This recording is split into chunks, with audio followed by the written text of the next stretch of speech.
शुंभ निशुंभ कोई साधारण असुर नहीं है भैया, और उनके यहाँ होने के पीछे भी अवश्य ही कोई बहुत बड़ा कारण है। तो बताओ गणेश, ये शुंभ और निशुंभ हैं कौन?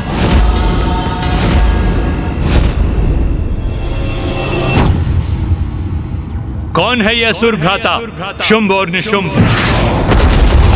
कहां से आए हैं ये? आज से पूर्व यहाँ उपस्थित किसी ने ना इनका नाम सुना और ना ही देखा। फिर भी इनकी शक्ति के समक्ष कोई क्यों नहीं टिक सका?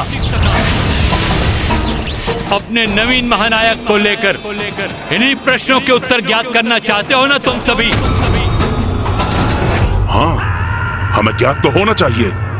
कौन है ये? कहां से आए हैं ये दोनों? यहाँ कोई इनसे परिचित नहीं है, क्योंकि शुंभ और निशुंभ दीर्घ काल से तपस्या में लीन थे। घोर तपस्या कर अपनी शक्ति में वृद्धि करना चाहते थे, जिससे अत्यंत शक्तिशाली बनकर अपने असुरों का उत्थान कर सके। तब के परिणाम स्वरूप कौन सा वरदान प्राप्त किया इन दोनों ने? तो इनकी शक्ति का कारण इनका तप ही है। आज शुंभ के राज्याभिषेक के पूर्व मैं इन दोनों भ्राताओं का पूर्ण परिचय दूंगा। असुरों का नवीन महानायक शुंभ और उसका भ्राता निशुंभ ऋषि कश्यप और प्रजापति दक्ष की पुत्री देवी दानु के पुत्र हैं, और इनका अग्रज भी अत्यंत शक्तिशाली असुर था और उसका नाम था नमूची।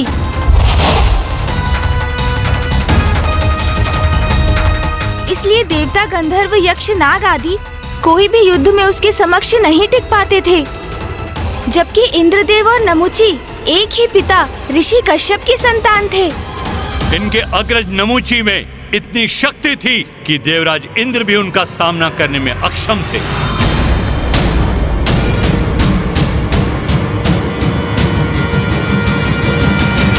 देवराज इंद्र भी सामना नहीं कर सकते थे नमूची का, तो क्या देवराज और नमूची का सामना भी हुआ? किंतु फिर क्या हुआ? नमूची देवराज के आसन पर स्थित क्यों नहीं है?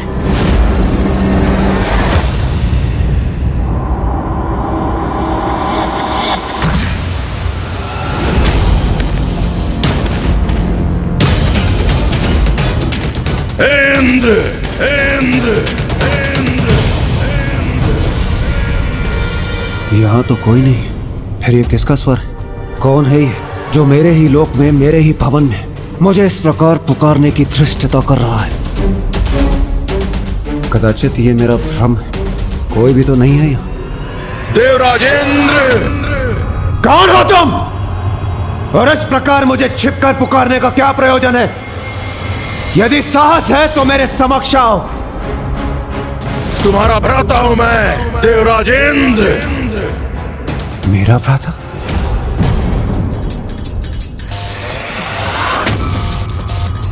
मैं हूं नमूची, नमूची।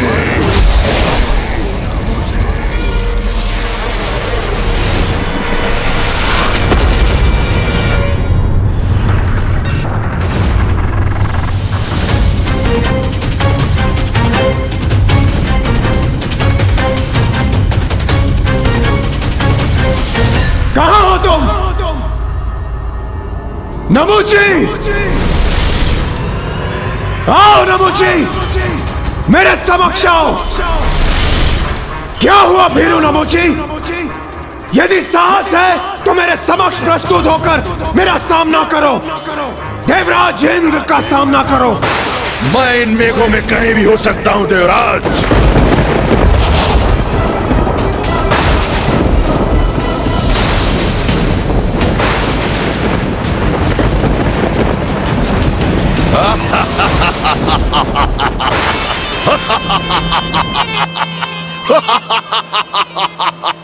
क्या हुआ इंद्र? मेरा उपहार नहीं भाया तुम्हें?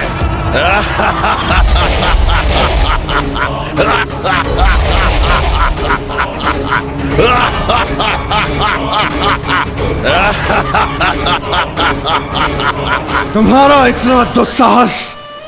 मेरे ही लोक में आकर तुम मुझ पर प्रहार कर रहे हो दुष्ट! सौतेले भ्राता हो तुम मेरे, किंतु शत्रु भी हो तुम इंद्र।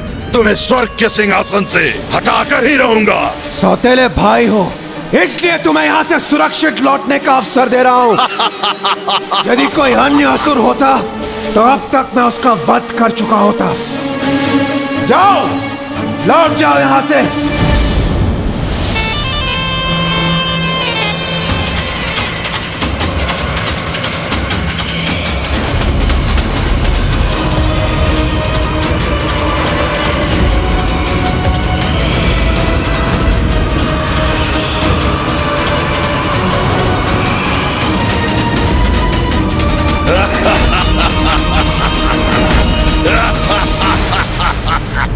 यहाँ से जाने के लिए नहीं, इस स्वर्ग पे अपना अधिकार स्थापित करने आया हूँ मैं, क्योंकि स्वर्ग पर असुरों का ही आधिपत्य होना चाहिए। बस! मूर्ख हो तुम, जो तुमने मेरी चेतावनी नहीं सुनी। तो लो, अब मेरे प्रहार का सामना करो।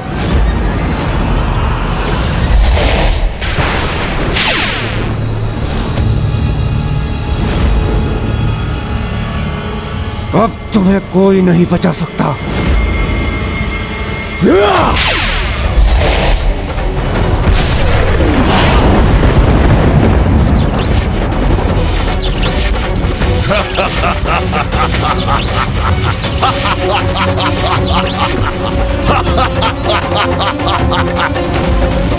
अरे थोड़ा तीव्र प्रहार करो इंद्र, युद्ध कर रहे हो मुझसे, परिहास नहीं।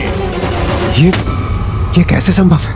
इस पर मेरे प्रहार का तनिक भी प्रभाव नहीं हुआ। उचित है, और शक्तिशाली प्रहार करूंगा मैं इस पर।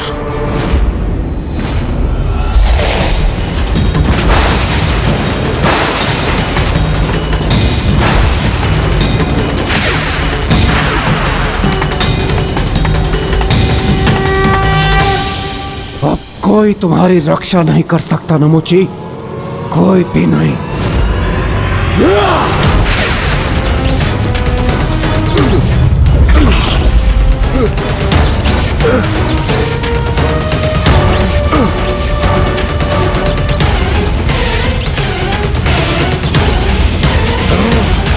विद्युत की ऊर्जा से संपन्न है मेरा वज्र नमूची, और अब मैं अपने वज्र की विद्युत शक्ति से तुम्हें अपने लोक वापस लौटाऊंगा। इस दुष्ट ने बांध दिया मुझे, किंतु इससे अधिक वो और कुछ नहीं कर सकता।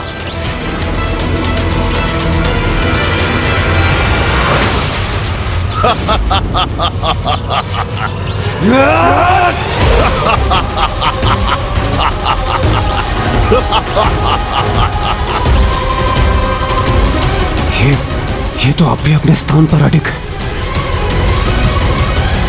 इंद्र, और शक्ति लगाओ भ्राता। तुम्हारी संपूर्ण शक्ति का असफल प्रयोग देखकर बहुत आनंद आएगा मुझे। मेरे आनंद का कारण बनो। देवराज अवश्य हो, ये तो मूर्ख हो तुम। ज्ञात नहीं तुम्हें कि तुम मेरा वध कदापि नहीं कर सकते इंद्र, क्योंकि मैं वरदान प्राप्त कर संसार के समस्त अस्त्र और शस्त्र से सुरक्षित हूँ। कोई भी अस्त्र और शस्त्र मेरा वध नहीं कर सकता। यदि ऐसा है तो मेरे समस्त प्रहार इस पर व्यर्थ है। किंतु मैं तुम्हें अवश्य हानि पहुंचा सकता हूं इंद्र।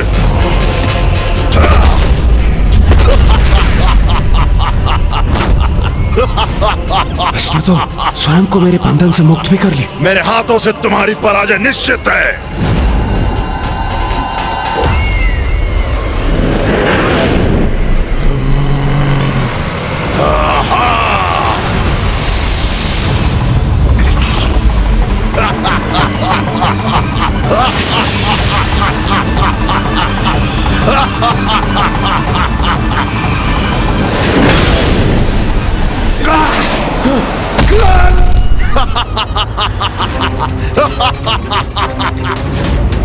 अपने भ्राता से कुछ सीखो इंद्र। शत्रु पे प्रहार ऐसे किया जाता है।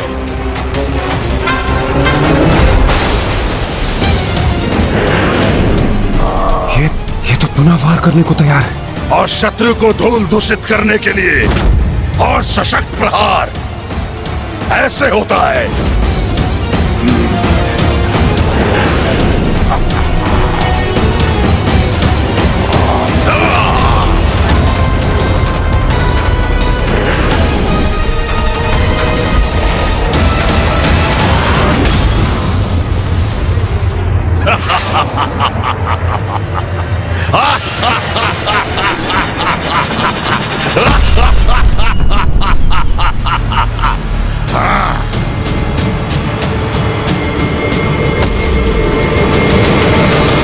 गणेश, तो क्या देवराज इंद्र परास्त हो गए? नहीं भैया। तो फिर नमूची से देवराज ने अपनी रक्षा कैसे की? स्वयं के विवेक और संयम की शक्ति का प्रयोग कर भैया।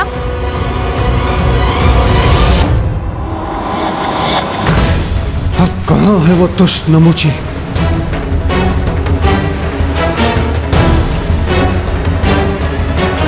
सागर के जल का ये फेन?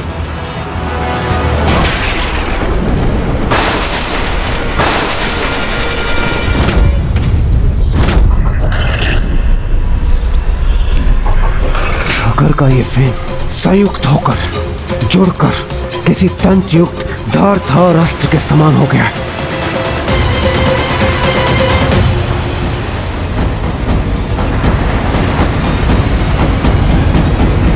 क्योंकि मैं वरदान प्राप्त कर संसार के समस्त अस्त्र और शस्त्र से सुरक्षित हूँ, कोई भी अस्त्र और शस्त्र मेरा वध नहीं कर सकता।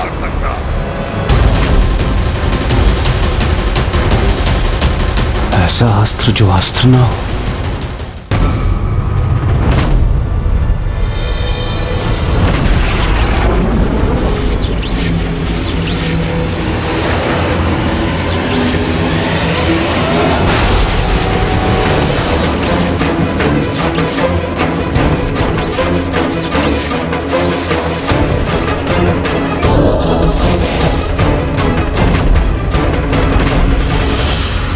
तो यहाँ छुपे बैठे हो तुम, यहाँ पराजित करो अथवा वहां, बात तो एक ही है इंद्र, क्योंकि पराजित तो मैं तुम्हें अवश्य करूंगा।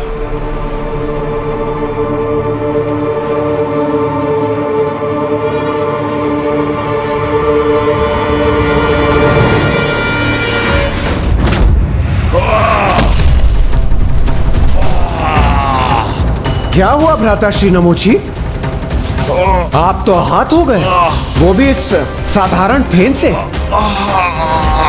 मुझसे चल कर इंद्र, इसका उचित दंड दूंगा तुम्हें।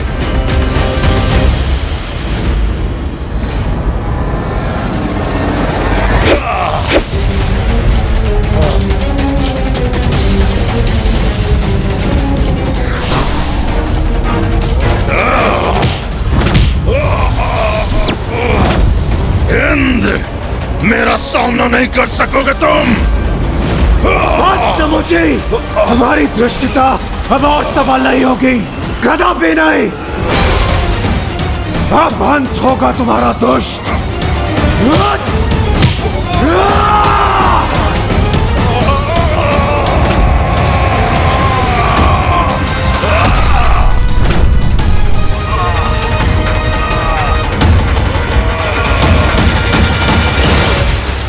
दुष्ट नमूची, सागर के जल से उत्पन्न ये फेन ना अस्त्र है और ना ही कोई शस्त्र, किंतु तुम्हारे अंत का उपाय अवश्य है। किसी अस्त्र शस्त्र से नहीं, इसी फेन से होगा तुम्हारा अंत।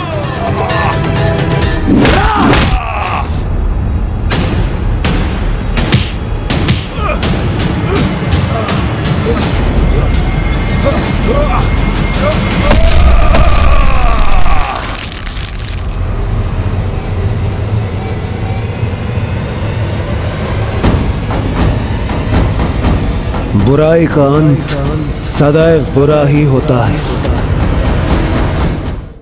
एक असुर का अंत हुआ तो दूसरे का उत्थान, और इस प्रकार अपने भ्राता के वध की सूचना शुंभ और निशुंभ को मिली।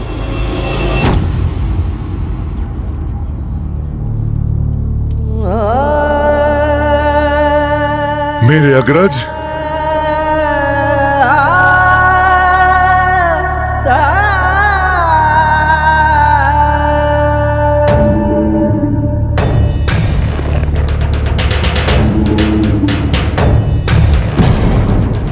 कौन है वो जिसने मेरे अग्रज नमूची को मृत्यु के मुख पहुंचाया? किसने किया है दुस्साहस?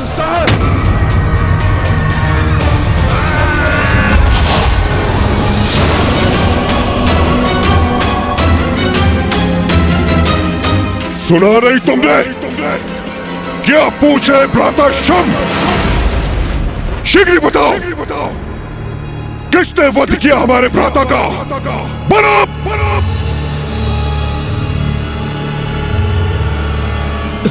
स्वामी,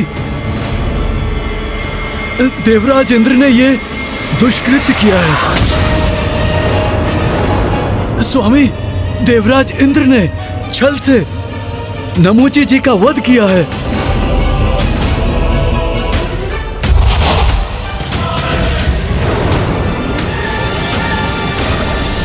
आज अभी मैं शुंभ निशुंभ प्रतिज्ञा लेते हैं, हम दोनों भ्राता देवराज इंद्र से अपने अग्रज नमूची की मृत्यु का प्रतिशोध अवश्य लेंगे। और उसी दिवस नमूची के अंतिम संस्कार के पश्चात शुंभ और निशुंभ ने घोर तप के लिए प्रस्थान किया। ओम ब्रह्मदेवाय नमः। ओम ब्रह्मदेवाय नमः। ओम ब्रह्मदेवाय नमः। ओम ब्रह्मदेवाय नमः। ओम ब्रह्मदेवाय नमः। ओम ब्रह्मदेवाय नमः। ओम ब्रह्मदेवाय नमः। ओम ब्रह्मदेवाय नमः। ओम ब्रह्मदेवाय नमः। ओम ब्रह्मदेवाय नमः। शुंभ निशुंभ निरंतर कठोर तप कर रहे थे और उनके तप का प्रताप शुंभ निशुंभ को ही निमग्न करने लगा। ये देखकर फूफा जी ब्रह्मदेव चिंता में आ गए।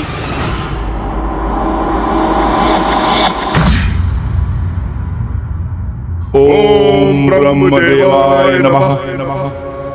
स्वामी, आप शुंभ निशुंभ को वरदान देकर अपनी चिंता दूर क्यों नहीं कर लेते? ओम ब्रह्मदेवाय नमः।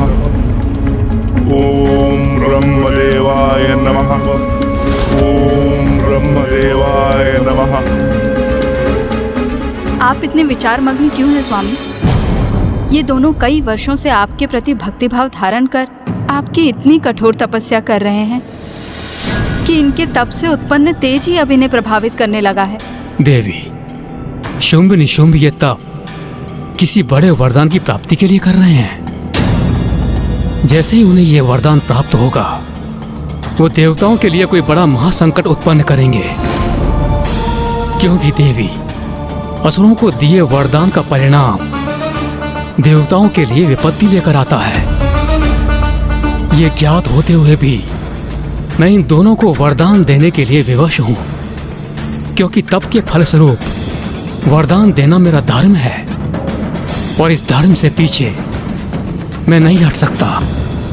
कैसी दुविधा है ये? स्वामी का वरदान कदाचित देवताओं की विपत्ति का रूप धारण करेगा, किंतु वो शुंभ निशुंभ की कठोर तपस्या, उनकी पुकार का कोई प्रत्युत्तर ना दे तो भी तो ये देव धर्म की मर्यादा का उल्लंघन होगा। क्या करें? किसी न किसी निष्कर्ष पर तो आना ही पड़ेगा।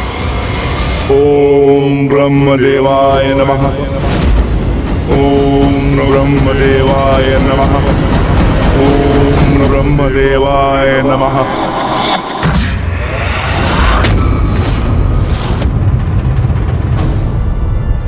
तो गणेश, फूफा जी ब्रह्मदेव ने क्या किया? वही जो उन्हें देव धर्म के लिए करना उचित लगा।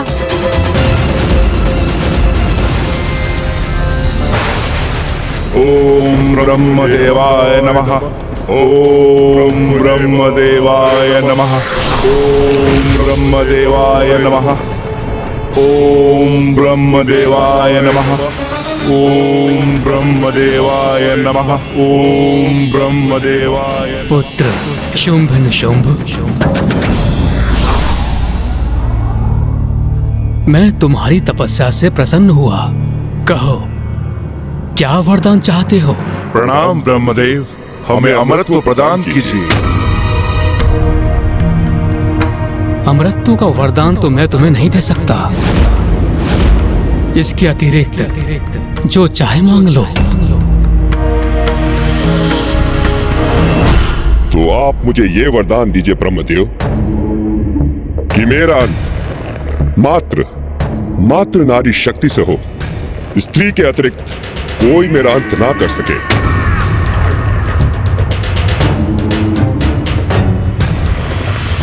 तथास्तु, तथास्तु, तथास्तु।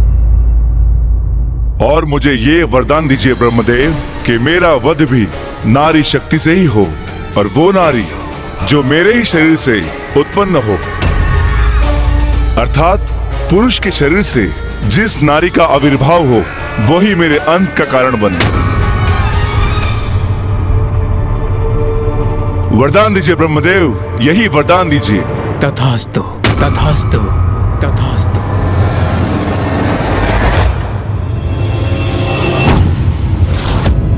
उनके ही शरीर से उत्पन्न स्त्री शक्ति, ये कैसे संभव है? यही तो विशेष बात है भैया कि अब चालाकी से प्राप्त किया हुआ ये वरदान ही उनके अंत का कारण बनेगा।